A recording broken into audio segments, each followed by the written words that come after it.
there's a stolen basketball by Bradley. Oh, Ja Morant! This is Ja Morant. He's one of the most athletic and entertaining point guards in the NBA. His ability to attack the rim and score over his taller opponents has made him one of the most feared players in all of the league. But why is he so feared? Ja was known in the basketball world as a hyper-athletic guard. Hyper-athletic guards are typically undersized for the NBA, but make up for it with their supernatural speed and insane athleticism. These players are often known for their high-flying abilities and jaw-dropping posters. Basically, they're a walking highlight film.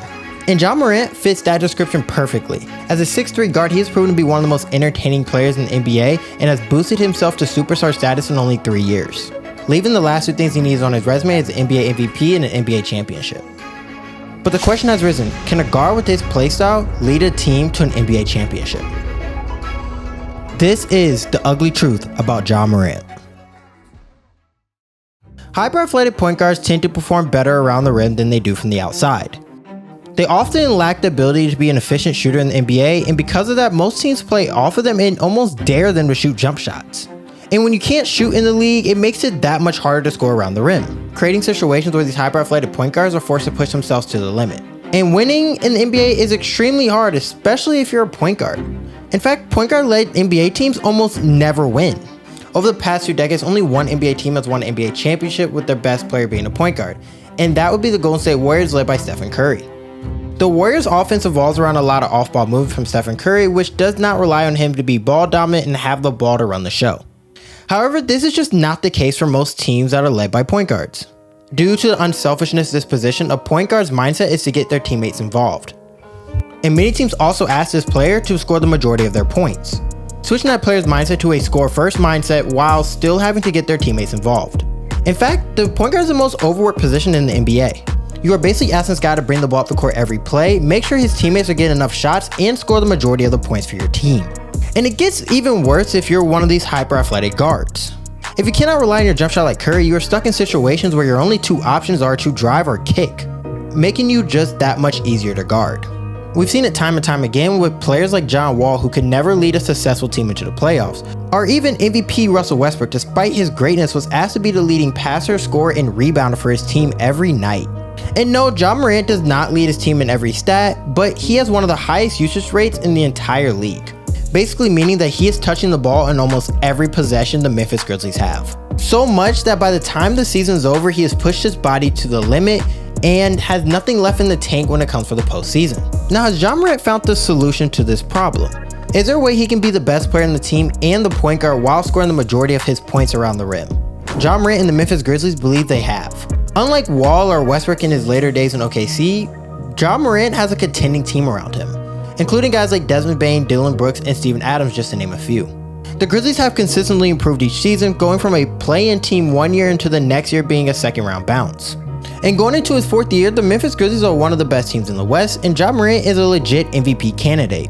In fact, the Memphis Grizzlies actually looked better last year without Ja Morant on the court, as he missed 25 games, and in those games, they went 20-5 without him. The Memphis team is ascending, and Morant's only getting better with time. And as one of the favorites to win it all out of the West, Ja looks like he might be the next great point guard to lead a team to an NBA championship. Timeout, Jordan, 3 to shoot, 2 to shoot. Lawalo Cabarro, foul is called, and Morant is hurt. Morant, obviously the face of this organization, and has created so much excitement in Memphis. The thing about hyper-athletic guards is that they are injury prone. Almost every hyper-athletic guard the league has ever seen has suffered a major injury. John Wall, Russell Westbrook, Baron Davis, and the most iconic of them all, Derrick Rose. Rose, much like Morant, was a superstar in the league and the youngest MVP the NBA's ever seen. All signs pointed to a Hall of Fame career for Rose, but injuries cut that short. Mainly due to his playstyle, it took a toll on his body. But there was one glaring issue in Derrick Rose's game, which was his landing. If you took a look at the way Derrick Rose landed, it was always on one foot and on his heel, which resulted in his leg being straight and all the weight coming down on that one foot. This is something that Ja Morant is well aware of and has already took into account. In fact, the Memphis Grizzlies have put him to work, making him learn how to land properly, and this is one of his key things that he focuses on in the off seasons. But regardless of how much you might train to prevent this, injuries are the name of the game when your playstyle is this explosive.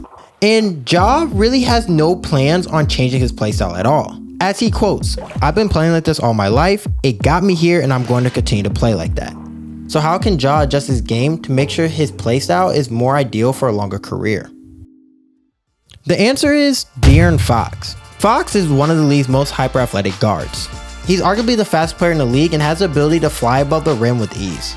Now in his 6th season, Fox has adapted his game to become even more deadly on the offensive end. He uses his athleticism not only to attack the rim, but to create separation for his jump shot. And when players like De'Aaron and Ja take their first steps towards the rim, the whole defense collapses because they know there's no way to stop a guy like this without fouling him.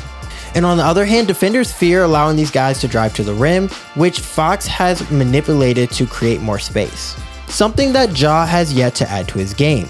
In scenarios where Fox can't get open or in a catch and shoot, he simply uses his elite jumping abilities to rise above his defenders. Not only has this made his bag deeper, but has prevented him from having injuries from awkward falls and scary landings. Something Ja might want to consider if he wants to sustain a longer career. Now, Ja has taken a step in the right direction, and this year he's shooting over 50% from the 3-point line. Taking notes from Fox or even Damian Lillard can almost guarantee that Ja Morant will have a longer career. But that does not answer our question. Can a hyper-athletic guard lead a team to an NBA championship? And if so, will it be Ja Morant?